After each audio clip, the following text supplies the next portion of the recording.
Mermaid, जलपरी या मत्स्य कन्या किसी भी नाम से पुकार ले, आज ये हमारे सामने एक प्रश्न चिन्ह की तरह खड़ी है। या यूं कहे तो इसका वजूद है या नहीं, ये आज एक सवाल बनकर रह गया है। अगर हम YouTube पर मौजूद कई वीडियो पर नजर डालें तो ये हमें इनके वजूद को ना मानते हुए भी सोचने पर मजबूर कर देगा। क्या वाकई इनका अस्तित्व है? गौरतलब है कि इन जलपरी का जिक्र हमें हर देश की पौराणिक कथाओं में देखने को मिलता है। तो क्या हम अब भी इस बात से इनकार कर दे कि इनका वजूद कभी था? अब हमारे सामने सवाल खड़े होते हैं कि अगर इनका अस्तित्व था ही नहीं तो फिर इनकी कल्पना प्राचीन काल से कैसे की जाती रही है? क्या ऐसा हो सकता है कि जिस चीज का वजूद ही ना हो वह हमारी कथाओं का हिस्सा हो जाए, या फिर सच्चाई कुछ और है? जलपरी ऐसी जलीय जीव है जिसके शरीर का ऊपरी हिस्सा औरत का और निचला भाग मछली जैसा होता है। आइए पहले रूबरू होते हैं इनके बारे में प्रचलित कुछ दंत कथाओं से जो इनकी वजूद की पुष्टि करती है। पौराणिक कथाओं के अनुसार जलपरियां सुरीली धुन में गाना गाकर इंसानों को अपनी ओर आकर्षित करती थी, जिससे उनका ध्यान भटक जाता था। उनकी ध्वनि को सुनकर मनुष्य समुद्र जहाज से पानी में कूद जाते थे। कई बार पूरा का पूरा जहाज समुद्र की तह में समा जाता था। कुछ ऐसी कहानियां भी प्रचलित है जिसमें जलपरियां डूबते हुए इंसानों की मदद करने के प्रयास में उनकी जान भी ले लेती थी, क्योंकि वो ऐसा प्रयास करने के दौरान ये भूल जाती थी कि मनुष्य पानी में सांस नहीं ले सकते। यदि हिंदू पौराणिक कथाओं पर नजर डालें तो इनका जिक्र हमें महाभारत और भारतीय रामायण के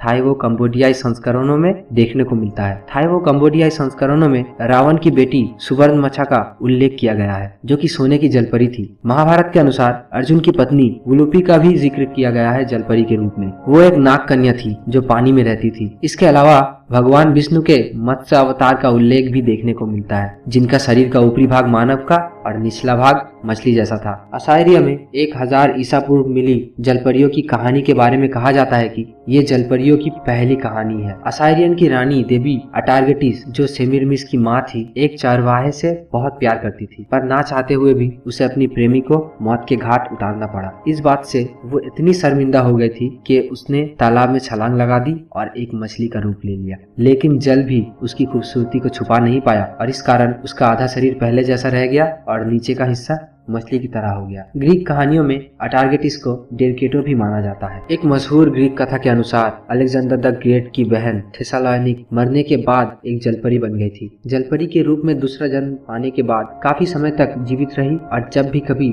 उसके इलाके से होकर कोई जहाज गुजरती थी तो वो हर नाविक से यही सवाल पूछती थी कि क्या महान अलेक्जेंडर जीवित है, जिसका सही जवाब था वो जीवित है और विश्व पर राज करते हैं। ये सुनने के बाद वो बेहद खुश होती थी और जहाज को जाने का रास्ता देती थी। लेकिन अगर कोई उसके अनुसार जवाब नहीं देता तो वो उस जहाज को उसके सवार सहित समुद्र में डुबो देती थी। अरेबियन नाइट्स ये 1001 रात की कहानियों पर आधारित है। इसमें कुछ कहानियों में जल मानवों और जलपरियों का भी जिक्र देखने को मिलता है। इतने ही नहीं, एक जल मानव की कहानी के अनुसार इसके जो बच्चे इंसानों के साथ मिलन से हुए थे वो इतने ज्यादा काबिल हुए थे कि वो बिना दिक्कत के पानी में भी आसानी से रह सकते थे। इसी प्रकार इस श्रृंखल में एक कहानी Abdullah the fisherman and Abdullah the merman है। इसके मुख्य किरदार अब्दुल्ला को पानी में सांस लेने की काबिलियत मिल जाती है और वो तैरकर पानी की भीतर दुनिया में पहुंच जाता है, जहां धन की कोई कीमत नहीं होती। अन्य अरेबियन नाइट्स की कहानियों में ऐसा कई सभ्यताओं का जिक्र है जो तकनीकी रूप से काफी उन्नत थी,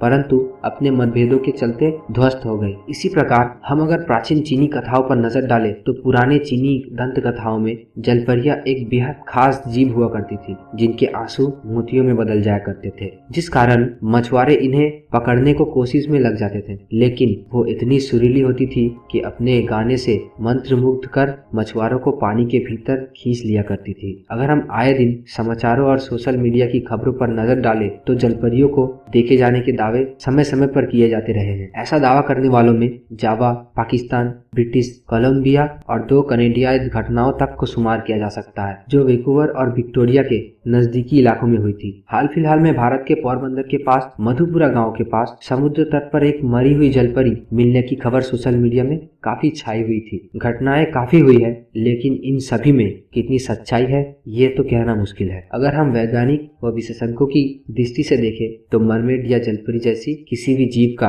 कोई वजूद नहीं है। ये सिर्फ मनुष्य द्वारा की गई एक कोरी कल्पना है। मनुष्य की ये फितरत होती है कि जब तक वो अपनी आंखों से कोई चीज ना देख ले तब तक उसके होने को लेकर वो असमंजस में रहता है, और यदि जलपरी का वाकई कोई वजूद है तो वो एक ना एक दिन हमारे सामने जरूर आएगी। तो अगर ये वीडियो आपको पसंद आया तो लाइक करना बिल्कुल भी मत भूलिएगा, और सब्सक्राइब अगर आपने अभी तक नहीं किया है तो अभी सब्सक्राइब कर दीजिए। इस चैनल में आपको इस तरह की और भी वीडियो देखने को मिलेगी। तो मिलते हैं अब अगली वीडियो में।